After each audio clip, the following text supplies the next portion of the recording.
스트리밍 서비스 몇 개 갖고 계세요? 정확하게 모르겠는데 그렇게 하는 것 같아요. 이게 얼마예요? 말하고 나니까 좀 줄여야겠다는 생각이 드네요. 네, 다 보지도 않는데 사실은.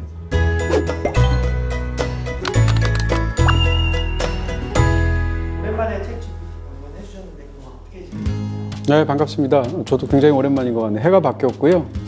그 사이에 좀 누워서 지냈습니다. 네, 몸과 마음을 회복하고 좀 경건하게 지내느라고 책 같은 거 많이 보고 영화 많이 보고 그렇게 지냈습니다. 조용하게. 오늘 내가 소개해 줄 책은 어떤 책이야? 제목은 스트리밍 이후의 세계라는 책입니다. 책 제목만 들으셔도 어떤 내용인지 아마 감 잡히실 것 같은데요. 데이데이스라는 사람을 포함한 2명의 미국의 저널리스트가 쓴 책입니다. 이 스트리밍 서비스가 시작된 것이 사실은 정확하게는 17년 정도밖에 되지 않습니다. 이게 엔터테인먼트 업계에서는 혁명적인 변화를 가지고 오게 되고 패러다임을 그야말로 바꾸는 어떤 일들이 되었기 때문에 이 넷플릭스의 과감한 변혁과 그 뒤를 따르게 된 전통적인 엔터테인먼트 업계에서 일어났던 거대한 지각 변동을 그야말로 생생하게 다루어낸 그런 책이라고 할 수 있습니다. 이 책을 추천 도서로 선정한 이유는 뭐야? 이 책을 좀 약간 소개해 드린다면 아까 말씀드린 그런 이야기를 너무 흥미진진하게 썼습니다. 읽다 보면 마치 엔터테인먼트 업계를 다루고 있는 삼국지나 열국지 같은 느낌? 특히 영화를 좋아하고 드라마를 좋아하시는 분들이라면 다 아는 기업들인데 그런 기업들 사이에서 그 일들을 결정하고 있는 그 사람들의 얘기를 무슨 삼국지에 나오는 책사, 제갈량 혹은 뭐 장수들, 무슨 장비나 뭐 이런 사람들처럼 그렇게 묘사를 흥미진진하게 했어요. 사실 미국 넌픽션 저작들에서 이렇게 스타일로 잘 쓴 책들이 굉장히 많거든요. 가장 유명한 사람은 말콤 글래드웰 같은 사람, 그러니까 티핑 포인트 이후에 책 낼 때마다 베스트셀러가 되잖아요. 그런 사람의 저작에서 알 수 있듯이 아주 세밀하게 눈에 보듯이 흥미진진하게 다루어낸 그런 책이기 때문에 여러분들에게 강력히 권할 수 있다 이렇게 얘기하겠죠. 스트리밍 업계의 시작부터 다루고 있는데 가장 의미 있는 사건은 뭐라고 생각해? 네, 몇 번의 아주 결정적인 순간들이 있었던 것 같습니다. 하나만 꼽는다면 2013년인 것 같고요. 하우스 오브 카드 여러분들 다 생생하게 기억하시는, 저도 시즌 1, 2만 봤는데 굉장하더라고요. 이 시리즈가 얼마나 훌륭한가는 차치하고 만들어진 어떤 제작 여건에서 혁명적인 변화 같은 게 더 중요했던 것 같습니다. 한꺼번에 우리가 요즘 소위 말하는 몰아보기 방식으로 해서 에피소드 하나를 한 주에 한 번씩 보여주는 것이 아니라 한꺼번에 전 회차를 보여주는 파격적인 방식으로 관객들을 사로잡았죠. 그렇게 됐을 때 사실은 시청자 입장에서는 보고 싶은 작품을 보려면 극장에서만 보거나 아니면 공급자가 결정한 대로 VOD가 나오면 기다려서 그때 VOD를 보거나 TV로 봐야 된단 말이에요. 근데 이 몰아보기 방식을 사용한다는 것은 이것을 완전히 정반대로 바꾼 겁니다. 그런 측면에서 이전에는 공급자 위주의 시장이었다면 하우스 오브 카드가 나온 이후로부터 소비자가 사실상 모든 걸 결정하는 시장으로 바뀌게 되었죠. 이런 혁명적인 변화는 단순히 어떤 기업에서의 변화는 아니었던 것 같고요. 그래서 패러다임의 변화는 사실상 하우스 오브 카드로 시작됐다 이렇게 말할 수 있습니다.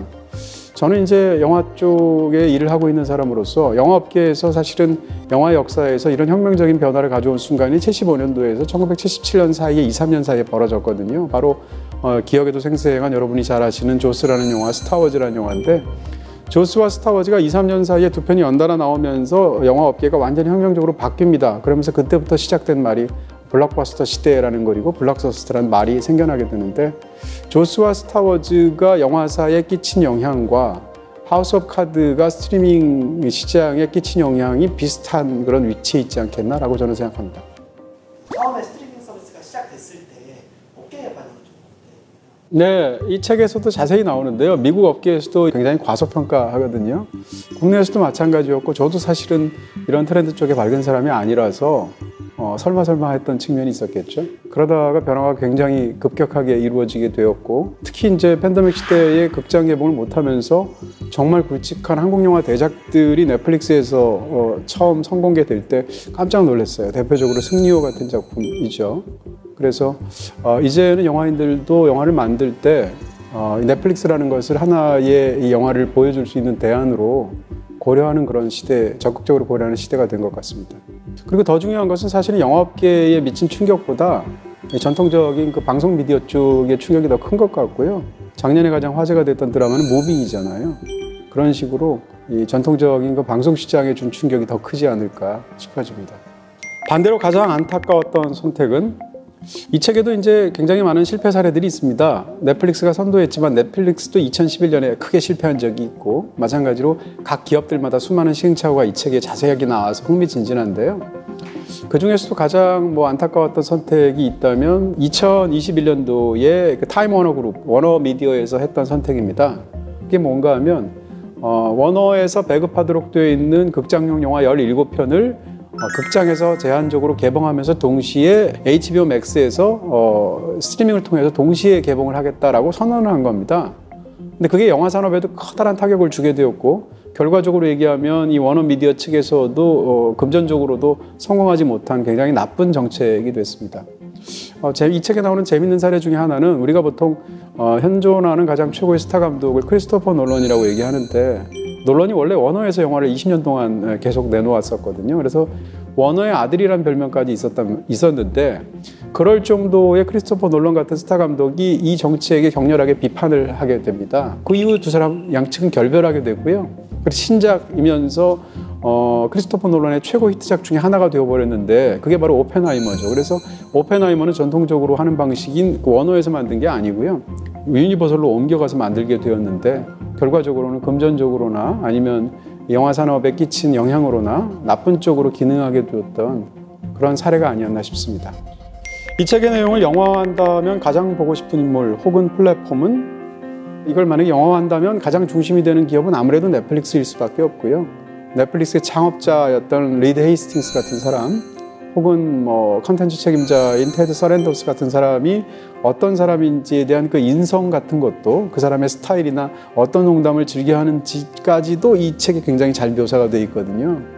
그런 것들이 이제 넷플릭스를 어떻게 움직여 왔는지를 흥미진진하게 영화를 만들 수 있을 것 같고 이 책을 보다 보면 빌런에 해당하는 사람들까지 있어요. 존 스탠키라는 사람인데요. 그 존 스탠키라는 사람이 본인이 갖고 있는 의욕에도 불구하고 이 업계라든지 혹은 영화 산업이라든지 혹은 미디어 산업에 대한 이해도가 거의 없었던 인물처럼 보이고 그렇기 때문에 그 사람이 어떤 오판을 통해서 사실상 계속 실패한 일들을 만들어내는지를 적나라하게 이 책에서 묘사하면서 비판하고 있습니다. 그러니까 아마 영화를 만든다면 그 존 스탠키 같은 사람은 빌런으로 나오겠죠.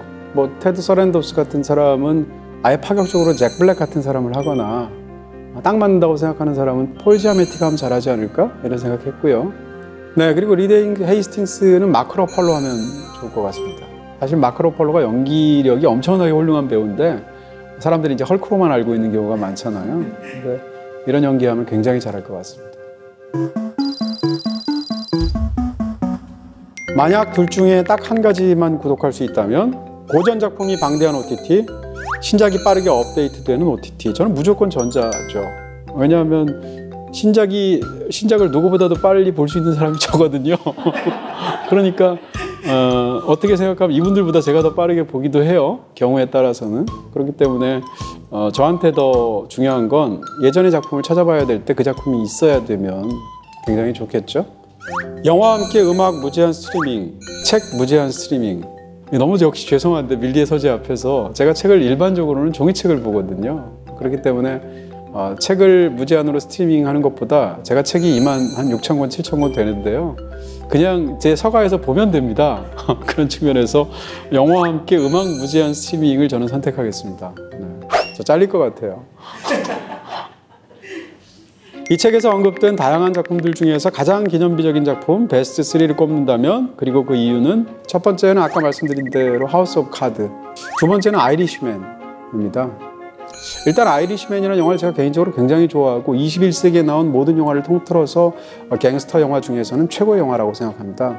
만든 사람이 마틴 스콜세지고 그 다음에 연기하면 떠오르는 양대 거목이 사실상 영화 역사에서 지금 살아있는 사람 중에 로버트 드니로하고 알파치노인데 거기다가 조 페시까지 세 사람이 다 나오고 시대극으로 만들어야 되고 돈도 많이 들고 최고의 배우들과 이런 환경에서 만들다 보니까 영화사마다 다 찾아가는데 다 거절당해요. 왜냐하면 상업성 때문에 현존하는 스튜디오에서는 어디서도 제작을 못 해주죠. 근데 그거를 모든 부탁을 다 들어주면서 제안을 그대로 서포트를 해준 기업이 있었는데 그게 바로 넷플릭스였습니다. 그래서 결국 넷플릭스에서 나오게 됐거든요. 여기에는 명이 있고 암이 있죠. 암이 있다는 것은 아이리시맨이 물론 극장에서 짧게 개봉은 했지만 기본적으로 넷플릭스는 인터넷에 기반한 스트리밍 서비스를 하고 있기 때문에 그런 훌륭한 영화를 극장에서 보기가 어려운 넷플릭스 기업과 함께 만들었다는 것이 단점이죠. 근데 장점도 있는데 넷플릭스가 안 했으면 영화는 세상에 안 나왔을 거거든요. 그런 측면을 생각한다면 스콜세지 입장에서는 선택할 수밖에 없는 방법이었을 것이다라는 생각이 들고요. 마지막 세 번째는 제가 한국 사람이라서가 아니라 오징어 게임인데요. 오징어 게임은 이 책의 말미에 나오게 되는데 이 책의 표현을 빌면 미국의 문화 제국주의의 종언을 알리는 작품이라고 이야기하고 있습니다. 무슨 얘기인가 하면 이전까지는 이제 세계 각국에서도 이 할리우드를 제외하고도 이 좋은 영화들을 많이 만들 텐데 그것이 사람들에게 보여지는 방식이나 언어적인 한계나 영어가 세상의 중심이 되어 있는 그런 상황이니까요. 그랬는데 이 오징어 게임이 나오게 되고 이 작품이 전 세계적으로 30개 이상의 언어로 번역이 되어서 2021년 가을에 전 세계를 휘어잡은 그런 작품이 되었지 않습니까? 그렇게 해서 모든 것이 패러다임이 바뀌게 되었다는 건데요. 어떻게 생각하면 오스카 시상식이나 영화업계에서 기생충이 해냈던 일을 이 스트리밍 업계에서는 오징어 게임이 해낸 거죠. 둘 다 한국 작품이라는 공통점이 있는데 그런 면에서 정말 놀랍고 한편으로는 대단하다는 생각을 가지고 있습니다. 앞으로 스트리밍 업계에서 경쟁력을 가지려면 가장 중요한 건 뭐라고 생각해? 이건 뭐 보시는 분들 생각하고 저하고 생각이 일치할 것 같은데요. 오리지널 콘텐츠라고 생각합니다. 실제로 수치로도 뭐 구독자의 수가 증가하거나 이런 것들이 있을 때 무빙 같은 작품이 나오면 디즈니 플러스의 가입자가 확 늘어버리게 되고 또 오징어 게임 같은 작품이 나오게 되면 넷플릭스가 확 늘고 이러잖아요. 거기서만 볼 수 있는 오리지널 콘텐츠를 얼마나 안정적으로 수준 있게 사람들이 재미있어하는 것을 계속 공급할 수 있느냐가 성패를 가늠하는 가장 중요한 키가 되지 않을까 싶습니다. 저 자신도 그런 이유 때문에 보고 있고요. 말 그대로 콘텐츠 범람의 시대, 이 책이 가지는 의미는 뭘까?